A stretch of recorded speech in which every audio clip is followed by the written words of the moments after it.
যাদের কোনো আশা নাই, আকাঙ্ক্ষা নাই, তারা শুধুমাত্র শহীদ প্রেসিডেন্ট জিয়াউর রহমান, দেশনেত্রী বেগম খালেদা জিয়ার ভালোবাসায় নিজের পকেটের পয়সা খরচ করে আমাদেরকে ভোট দিয়ে জয়যুক্ত করে, তারাই হলো সবচেয়ে দামি মানুষ।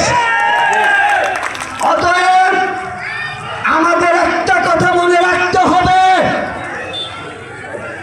এইমাত্র আমাদের মাঝে উপস্থিত হয়েছেন বিশাল মিছিল আকারে রূপগঞ্জ থানার সংগ্রামী সাধারণ সম্পাদক এবং সাংগঠনিক সম্পাদক এবং সাধারণ সম্পাদক মিছিল আলীর নেতৃত্বে রূপগঞ্জ থানা থেকে আমাদের মঞ্চে এসে উপস্থিত হয়েছেন। আমরা ফতুল্লাহ থানা শেষের পক্ষ থেকে তাদেরকে সংগ্রামী শুভেচ্ছা ও অভিনন্দন জানাচ্ছি এবং মিছিল আলী ও সত্তারকে মঞ্চে এসে আসন করার জন্য গ্রহণ করতেছি। ফতুল্লাহ থানা শেষের পক্ষ থেকে আবারও সংগ্রামী শুভেচ্ছা ও অভিনন্দন জানাচ্ছি।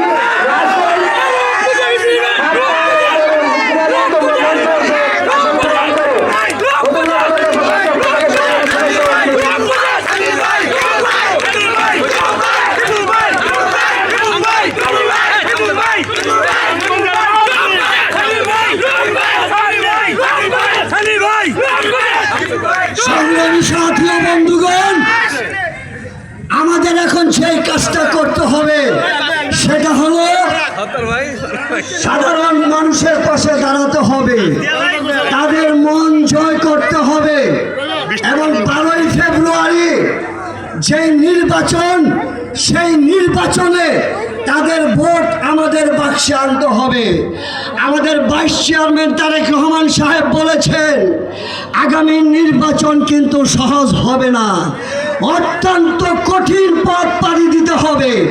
এই কঠিন পথ পাড়ি দেওয়ার একটাই মোক্ষম সুযোগ, সেটা হলো সাধারণ মানুষের পাশে গিয়ে দাঁড়াতে হবে, তাদের সেবা করতে হবে, তাদের মন জয় করতে হবে, তারপরে তাদের ভোট আমাদের বাক্সে আনতে হবে। সংগ্রামী সাথী ও বন্ধুগণ, আমি শেষ প্রান্তে একটা কথা বলি, যারা জাসাস করেন আমাদের নেতাকর্মীদের উদ্দেশ্যে এই কথাটা আপনারা জানবেন, জাসাস বিএনপির 11টা সংগঠন, তার মধ্যে 9টা অঙ্গ সংগঠন, 2টা সহযোগী সংগঠন, 1 মুক্তিযুদ্ধ দল, 2